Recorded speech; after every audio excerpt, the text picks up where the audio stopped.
Hai guys, so sekarang ni kita di Dataran Putrajaya. Cantiknya. Cantik sangat, macam tak percaya. Tempat yang cantik ni ada kat Malaysia tu tak? Macam amazing sangat. Subhanallah wa bihamdi subhanallahil azim. Cantik. Dengan ada lampunya. Perfect lah nak selfie pun. Cantik. Cantik. Nanti kita bawa suami kita datang sini.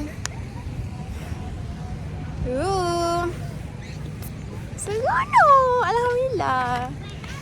Allahumma salli ala sayyidina Muhammad. Hari ni adalah hari yang Allah bagi sesuatu perkara yang tidak disangka-sangka kepada Syahira.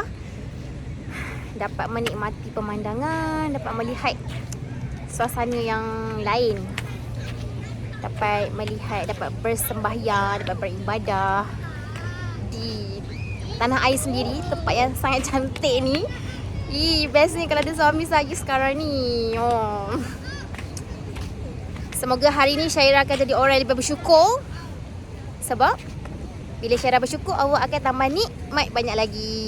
InsyaAllah. Syahira fighting untuk kehidupan, untuk meneruskan kehidupan. Sebab Syahira bukan orang yang mengalah.